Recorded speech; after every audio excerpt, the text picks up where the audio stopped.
అసలు వక్ఫ్ బిల్లు ఉద్దేశం ఏంటి? గతంలోనే వక్ఫ్ అంటే వక్ఫ్ చట్టం తీసుకొచ్చిన నాడు ఉన్న ఆస్తుల పరిరక్షణ అయితే తప్పేం లేదు, అది వాళ్ళ భూముల్ని వాళ్ళు పరిరక్షించుకోవడం. కానీ ఆ తర్వాత కాలంలో ఇతర మతస్థులకు సంబంధించిన భూముల్ని వక్ఫ్ పేరుతో తీసేసుకుంటున్నారు.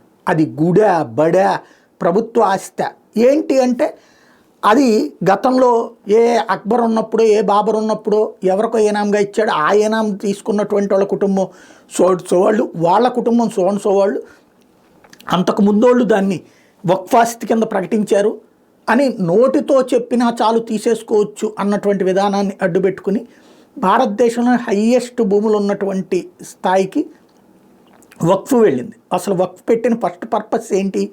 ఇక్కడి నుంచి భారతదేశం నుండి ముస్లింలు అనేక మంది పాకిస్తాన్కి వలస వెళ్ళిపోతే వాళ్ళ ఆస్తులని వేరే వాళ్ళు కబ్జా చేయకుండా ఆ భూములని ఆ ఆస్తులని వక్ఫ్ పేరుతో ఒక వ్యవస్థ తీసుకొచ్చి ఆ వాటిని ఆదాయ వనరుగా మార్చి దాని మీద వచ్చే ఆదాయాన్ని ముస్లింలకే ఇవ్వాలి అన్నటువంటి ఉద్దేశంతో పెట్టినటువంటి.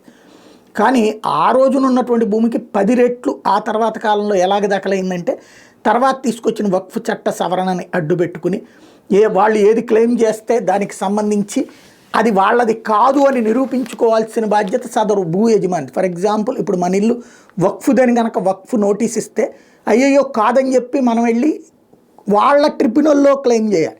ఆ ట్రిబ్యునల్లో ఉండేది ముస్లిం గురువులే. అక్కడ ఉన్నటువంటిది మళ్ళీ అక్కడ వాళ్ళు కొట్టేసేసారంటే హైకోర్టులు తప్పించి కింద కోర్టుల్లో దిక్కులేనటువంటి పరిస్థితి, హైకోర్టులు సుప్రీంకోర్టులకు వెళ్లాల్సి ఉంది. దానివలన సామాన్యులు నలిగిపోయారు, హిందువులు నలిగిపోయారు, క్రైస్తవులు నలిగిపోయారు, ఎక్కువగా హిందువులే అన్యాయానికి గురయ్యారు. దానికోసం తీసుకొచ్చినటువంటిదే వక్ఫ్ సవరణ బిల్లు. ఇప్పుడు ఏంటయ్యా అంటే అట్లాగా ఏది పడితే అది మాది అని క్లెయిమ్ చేయడానికి వీలేదు. ఒకవేళ వీళ్ళ తరతరాల క్రితందే ఆస్తి అనుకునేటట్టయితే కలెక్టర్కి నివేదిస్తే కలెక్టర్ డిసైడ్ చేస్తే అది ముస్లింల ఆస్తి వక్ఫ్ ఆస్తి అంటే కనుక నో అబ్జెక్షన్. అలా కాకపోతే కనుక కుదరదు అని చెప్పి బిల్లు తీసుకొస్తే దాన్ని అడ్డుకుంటున్నటువంటి దశలో తెలుగుదేశం పార్టీ కీలక సవరణలు ప్రతిపాదించింది. వక్ఫ్ సవరణ చట్టం 2024 బిల్లుకి సంబంధించి జేపీసీలో తెలుగుదేశం పార్టీ ఇప్పుడు కూటమిలో ఉంది కాబట్టి వీళ్ళు కూడా ఓకే చేశారు. కొత్త చట్టం అమల్లోకి రావడానికి ముందున్న వివాదం లేని వక్ఫ్ ఆస్తులు యథాతథంగా కొనసాగించాలి. అంటే ఎవరన్నా అబ్జెక్షన్ చెయ్యకపోతే ఆ ఆస్తి వాళ్ళదే.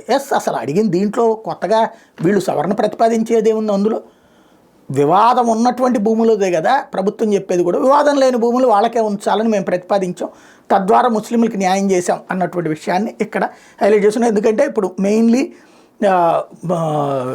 ఇక్కడ కూటమిలో ఉన్నారు కాబట్టి ఖచ్చితంగా వక్ఫ్ బిల్లుకి మద్దతు తెలపాల్సిందే. అందులో వీళ్ళు కూడా జేపీసీలో ఉన్నారు కాబట్టి రేపు దాని మీద ముస్లింలు నెగిటివ్ రాకుండా లేదు మీకు ఇబ్బంది లేనటువంటి విధంగా మేము సవరణలు తీసుకొచ్చి పెట్టాం, అసలు మేమే మీ ఆస్తుల్ని కాపాడుతున్నాం అని చెప్పే ప్రయత్నం ఈనాడు జ్యోతి ద్వారా చేస్తున్నారు.